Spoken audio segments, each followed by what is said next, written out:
everyone, welcome to Cancer Healing Journey Talks. Myself Sonali Modi from Community Outreach Team of Zenonio and Love Heals Cancer. Cancer Healing Journey Talks helps cancer survivors and caregivers to share their story with vast number of other caregivers and survivors who have traveled or been traveling to this journey.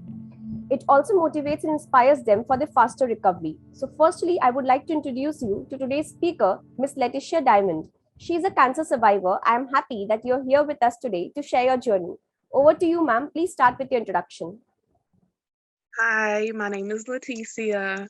I'm a stay-at-home mom and I'm a freelance writer. Whenever I can, I like to write stories or tell about my experiences to help people get over whatever they're going through, just so that you know that you're not alone. You're not the only one that's been going through what you're going through, and you'll make it through in the end. Okay. So what cancer type it was and at what stage it got diagnosed? I was diagnosed at stage 4 of rectal cancer. Okay. And what were the symptoms and how it got diagnosed? I was getting really tired. I was sleeping a lot and getting very, I couldn't understand how sleepy I was getting all the time. So I thought maybe I had diabetes that ran in my family. So I went to the doctor to get tested for diabetes, but I had been having some problems with like my intestines and trying to use the bathroom. So they said, well, we think we should test you for cancer. And they did, and they found a tumor that was invading into my vaginal wall and had spread into my lymph nodes. So, and I started chemo and radiation immediately. So how many chemotherapy cycles you took and what type of chemotherapy you were going through? The name of my chemotherapy medicine was called 5FU, and it's very aggressive. It's purple. I hear that these medicines have different colors. So mine was the purple one. I call it the purple people eater because I lost 40 pounds in about 6 weeks on this chemotherapy and radiation. So yeah, 5FU is a purple one, and I had to take it. I had 5 weeks of radiation and chemotherapy, and I started off with chemotherapy for the first week and did radiation for all 5 weeks, and I had chemotherapy for the last week. The 5th week, I had to carry around a bag that automatically injected it into my system everywhere I went. So it was all day, every day. So what was your first reaction when you got to know that you were diagnosed with cancer and how your family took this news? My first reaction, I think, was denial. I found out maybe 4 or 5 days before my 42nd birthday. So I was taking a walk around the block when the doctor called me to tell me. I was thinking everything's good. It's a beautiful day. And he calls me and tells me you have stage 4 cancer. And I'm thinking, nah, you want to look at that again? I take a second look. I think you saw it. You must have read something wrong. But when I told my family, it was absolute support. Everybody started asking questions that I didn't think to ask because I was in denial. So they'd ask a question like, well, what's the next step? And that's something I didn't ask because I didn't believe it was true. So then I ended up having to call a doctor back like, hey, well, what is the next step? And, what should I be looking for right now? And things like that. So they helped me get over the denial with all the support and the love that they gave me. So now it's just about me moving back closer to my family because it makes a big difference. Their love and support makes a huge difference, just your mental and your spiritual. So what treatment you underwent? Just the chemotherapy so far. This is a new journey for me. So this happened in May of this year, and I finished my chemotherapy July 23rd. So the radiation made me sick. And I had to get over being sick from the radiation. I was in the hospital for about a month with infections to my stomach and some internal organs, but they cleared everything up. Mayo Clinic is awesome. They cleared everything up nicely. So I'm just healing now and getting stronger. And I go back in 2 weeks. I go back on the 29th to do my PET scan so we can see the results of the tumor and what's Yes. left, if anything. Fingers crossed is nothing. Yes. So, did you find any alternative treatment? No, I did want to look for alternative treatment, and that's something I'm going to look for if they say that there's still something left. And if they think I need to go through chemotherapy and radiation again, I'm going to look for alternative treatment. Chemo and radiation is very hard. Yes, I understand. So, how did you manage your emotional well-being?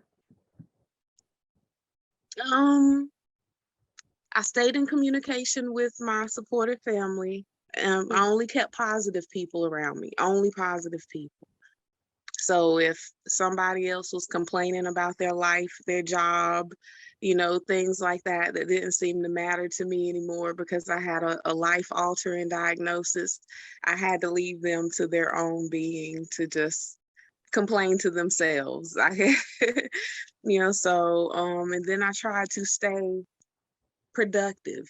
I tried to stay busy as much as possible. So even with small things like folding laundry, and putting it away or reorganizing things in my room, just stuff to take my mind off the thought of you need to get better, you need to get better. Because when you're not thinking about it, you get better faster. Yes. So, how was your experience with the doctors and other medical staff? At the Mayo Clinic, it was wonderful. They are so nice there. They are amazing, amazing people.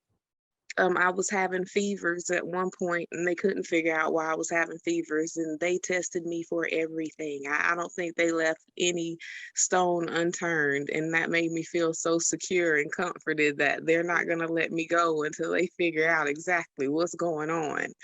Yes. So they were very supportive, very helpful, very positive. And my doctors, I requested that my doctors were very blunt with me, that they told me the truth and didn't sugarcoat or beat around the bush, because I need to know the truth up front. Mm. So, and they did that for me, but they were still very comforting and very nice about, my diagnosis and things like that. They were very straightforward, but they Yeah. weren't rash with it. So, what were the things that helped you and made you happy on this journey? Things that helped me and made me happy. Oh, I really got a lot of joy and delight out of, there were a couple of people in my family and just friends that would all of a sudden say, well, what's your address? And I Mm. just give them my address thinking they're probably going to come visit sometime or something like that. And I'd get a package in the mail. One of the packages was a sweater, and it said, Mom is temporarily out of order. Please try again later.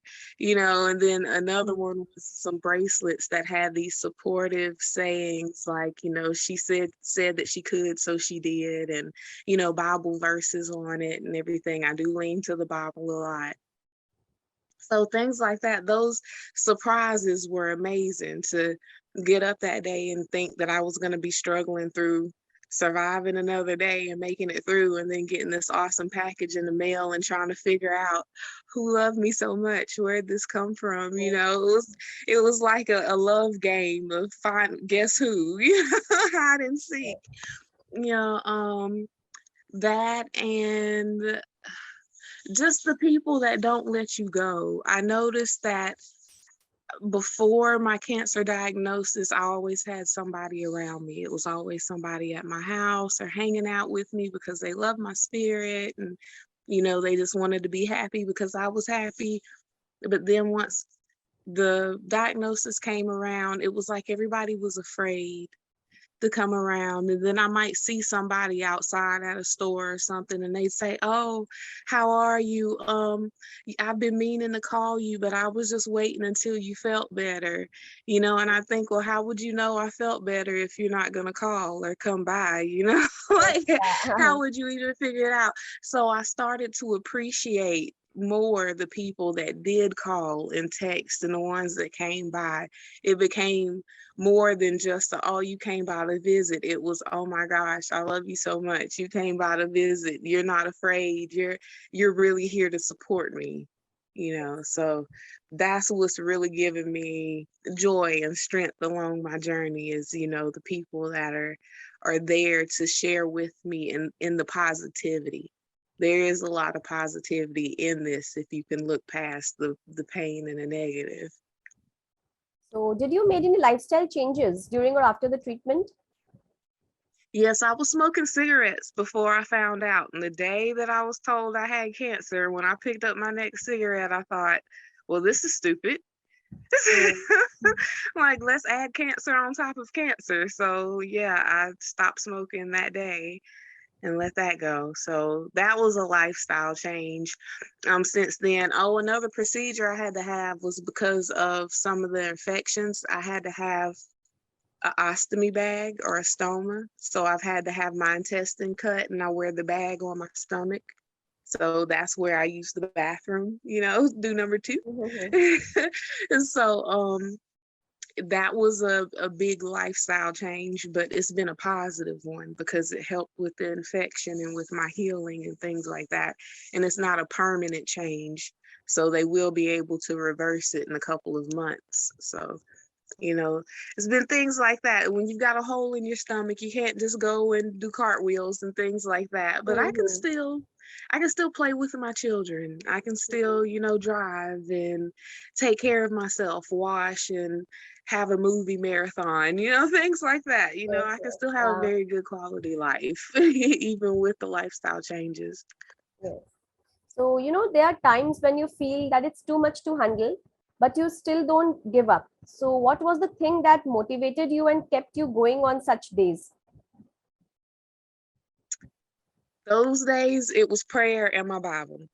It was those days I had to call on Jesus. I had to call on the good Lord above just for his extra strength and his spirit to come surround me and support me and carry me, like you hear in the footsteps story about, when it was only one set of footsteps. That's when I carried you. That's when I was begging him, I need you to carry me. And he Mm. did. We always make it through. Yes. So, do you think cancer has changed you in a positive way? Yes. Yeah, you really don't want to give cancer any credit for anything positive. Cancer's such a big Mhm. bad monster. But honestly, yes, I started to look at life a lot differently. I used to let people just kind of run over me. If they were having a bad day and I was having a bad day, we were going to fix their day and not worry about mine. I always put myself on the back burner. Cancer has taught me to be strong and to have a voice and to use my voice to not put myself on the back burner because I'm important too. So yes, cancer has made me stronger and Mm. changed my life in a positive way. And it helped me get rid of all the toxic people in my life. My life is so nice and peaceful now. Yes. So, what life lessons you got from your cancer journey? um, I learned that you may feel immortal sometimes, but you're not. Life is not Mm. promised. You are very mortal. Yes. And because of that, you should embrace life, Mm. to the fullest. Embrace the positivity.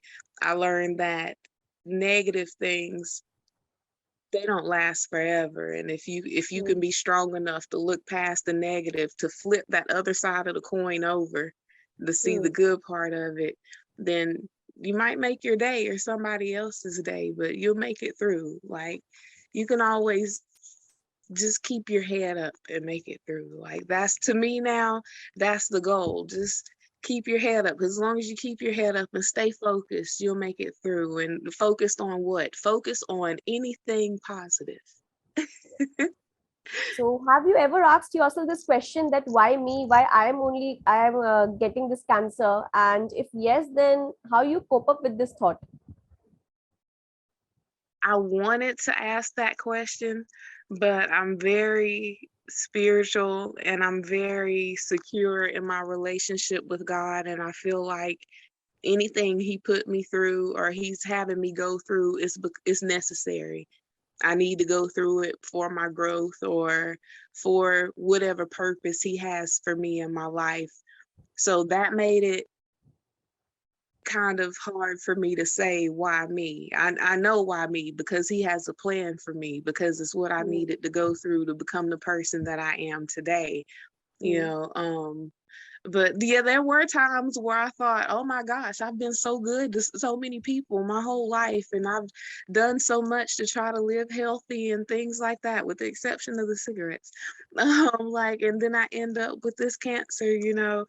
Those days, like I said, I had to flip the side of the coin. Okay, yes, I have cancer. Yes, I do. But what have I gained from it, or what have I lost from it? I lost a lot of toxic people. mm, Um, I gained some peace of mind. I gained knowledge of who was really there to support me in my life and who really loves and cares about me. So I took the time to stop and recognize the positive things on those days where I was really feeling like, woe is me, this shouldn't be my destiny. So, what would be a message to other cancer patients and caregivers? um, to other cancer patients and caregivers, respect the fact that cancer is powerful and Mm, it can change things, but it's up to you to guide whether it's going to change things for the negative or for the positive.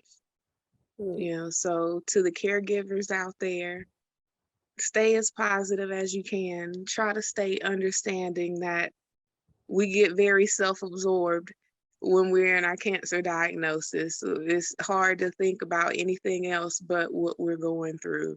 So sorry if we missed your birthday, or if we didn't hear or recognize that you were having a mhm. bad day. Like, blame our head, not our heart. We're really going through something here. You know, and sometimes we look stronger than we really are.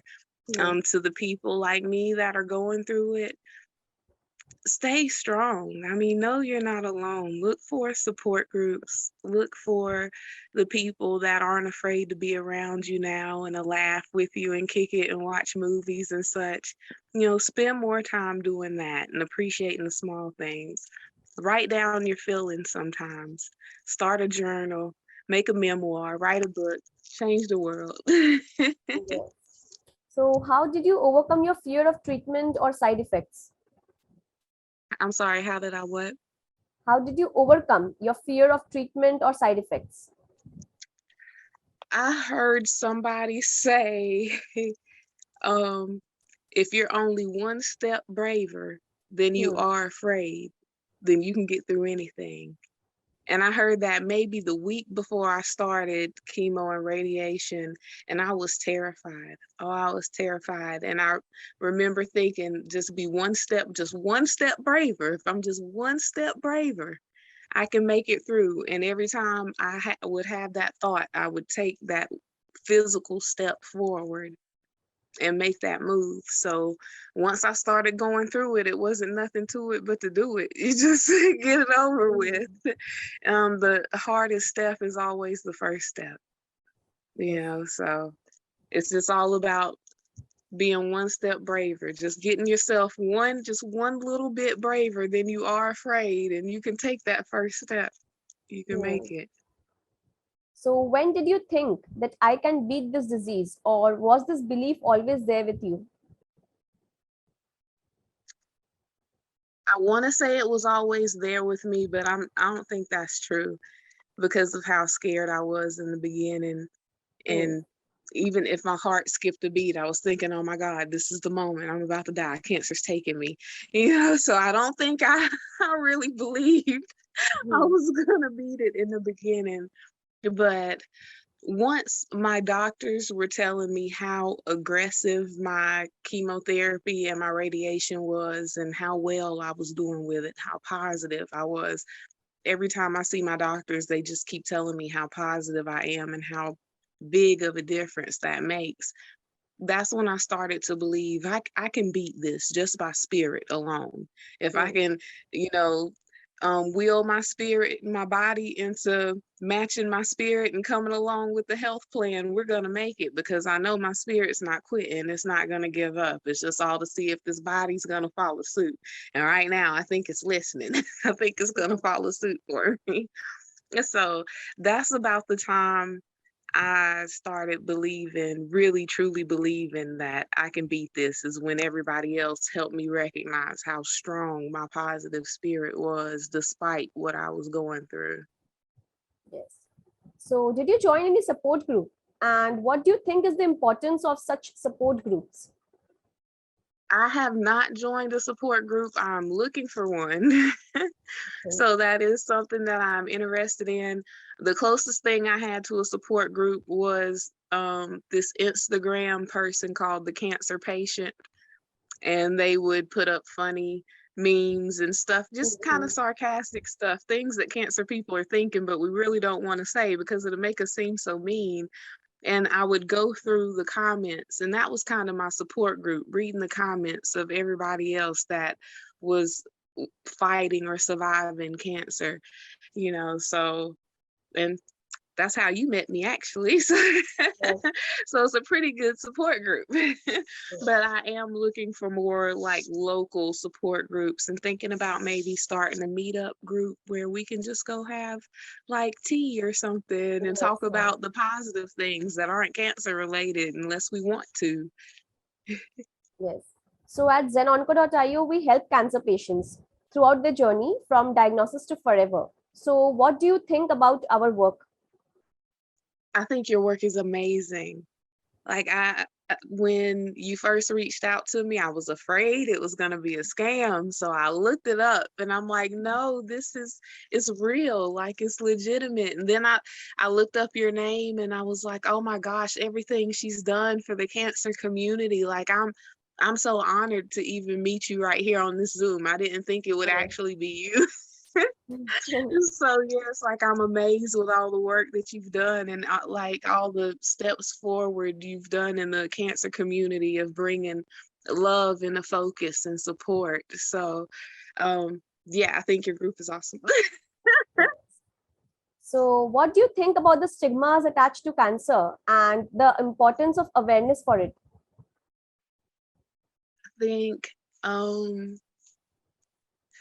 I think stigma sucks, period. It's stigma with a little bit of everything. And as opposed with cancer, yeah, it sucks. It's kind of hard because for a lot of people, cancer is more like an invisible disability, so they don't understand why you've got a handicap tag or, things like that in your car. And because on some days I look great. I look like a 30-something-year-old, having a great time, but I'm 42. On other days, I have a cane or a walker to help me through. There are good days and there are bad days. So, I think the stigma itself is crippling because it prevents people from knowing how to accurately support you and how to love you through what you're going through. So, yeah, it would be amazing if we could do something about the stigma and get more people's eyes open to the fact that cancer patients, we need the support like we do. Yes, definitely. So if you have to sum up your journey in one sentence, then what would that be? Sum up my journey in one sentence.